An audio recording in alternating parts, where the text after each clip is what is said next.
This is a truly special, special moment. Thank you all so much for being here.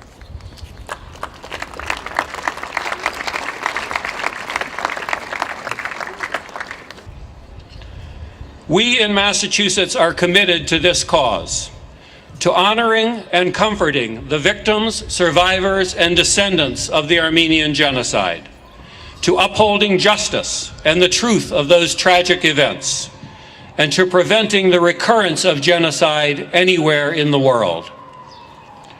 I am proud to say that we have with us today the highest leaders of the Commonwealth to affirm this commitment. The government of 25 countries and 43 states in the United States recognize the events as a genocide. This week, the European Parliament and the Pope acknowledge the events as a genocide. We seek to honor those who have lost their lives and have been given sainthood, and also those who have found refuge here. Through leaders like Speaker Kavirian, I have learned more about the Armenian heritage and the Armenian genocide. And as we look towards the future, I hope that events like this will encourage people all across this nation and world to fully and completely recognize these atrocities for what they were, a genocide. While we remember those who perished, we must vow to carry on their legacy to ensure that the world never forgets. The Armenian American community is a wonderful force for good in the Commonwealth of Massachusetts. As Senator Chandler pointed out, this state is home to the oldest Armenian church in America, and outside of California, which is a little bigger than we are, we have the second largest Armenian community in the nation. And we will never forget, ever, that 100 years ago, over 1 million Armenians were killed by the Ottoman Empire. We will never forget.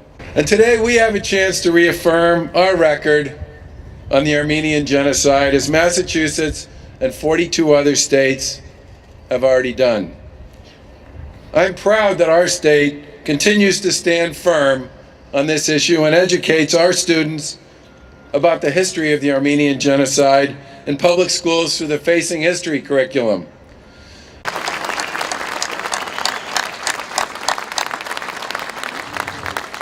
Thank you very much, Governor.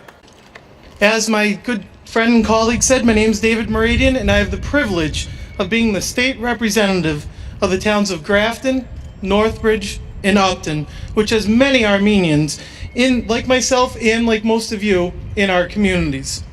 I sit here to this day and am astonished that any individual can say that this was not a systematic attempt to destroy our people.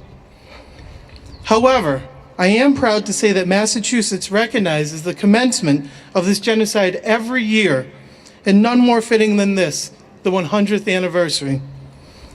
We have even seen Pope Francis come out and call on world leaders to stand up against the denial of the Armenian genocide. And as we go on, I say, in sort of paraphrasing Ronald Reagan, Mr. President, recognize this genocide. We need to recognize this genocide, and we need to do this for the world, not just for us as diasporan Armenians. We need to do this for the world. We need to do this for Turkey.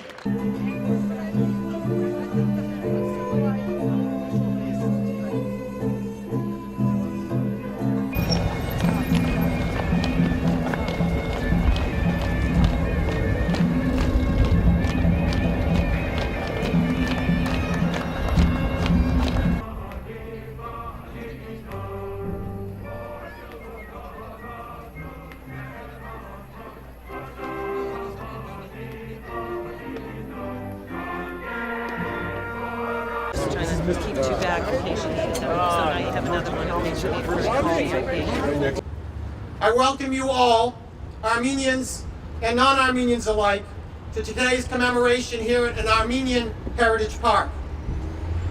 This park was built and gifted to our great city and Commonwealth in 2012.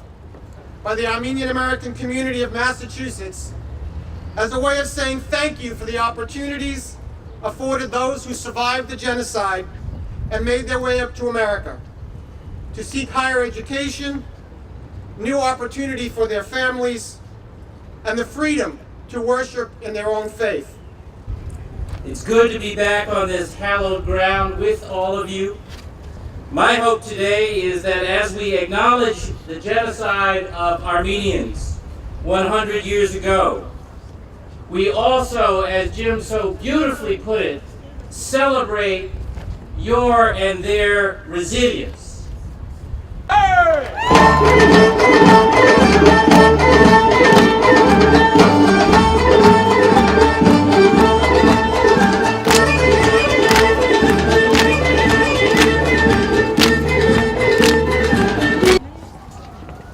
They tried to destroy our churches, our culture, our language. See if today we did not sing and dance once again. See if today we did not create a new Armenia. Isn't that right?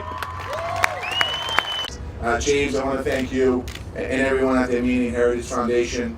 I want to thank you as well for this unique space in our city, the Armenian Heritage Park. It's a tangible example of how your community has turned suffering into strength and shared this strength with all of us here in the city of Austin.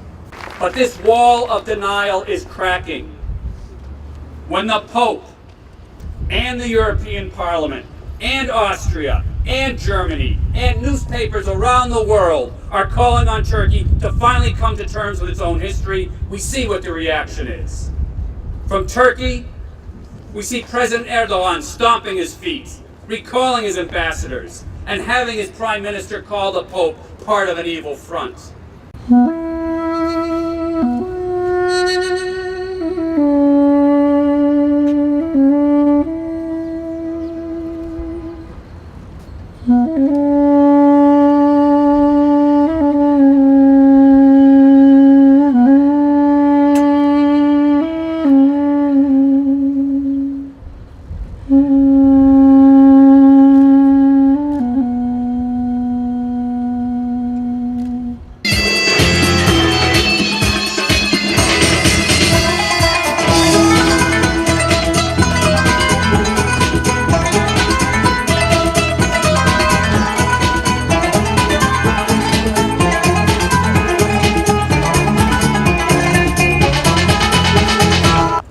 Գադարես գանքը քեզ մե երկյուղածներուն եւ սիրով ու քաղցրությամբ կնայիս քու արարածներուց լսեմ ես երկնային սրբութենետ բարեխոսությամբ սուրբ աստվածածնին եւ աղաչանքովը քու փոլոր սուրբերուտ եւ մանավանդ այն սուրբ նահատակներուն որոնք մարտիրոսացան հայոց ցեղասպանության ընթացքին հավատքի եւ հայրենիքի համար. The United States must be the moral leader of the world if we expect the rest of the world to follow our leadership. We all know what happened. We should not be afraid to say it. Pope Francis said the word genocide last week.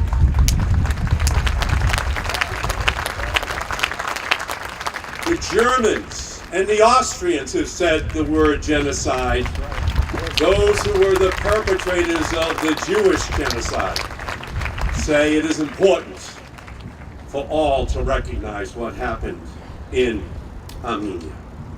Our president should call it a genocide, and he should call it a genocide now. Because we know there's one certain truth about this issue. Turkey is wrong and the Armenians are right. And it is time for that to be recognized. We are here today to remember the tragedy of 100 years ago, because the genocide of 1.5 million Armenians is an atrocity we must never forget.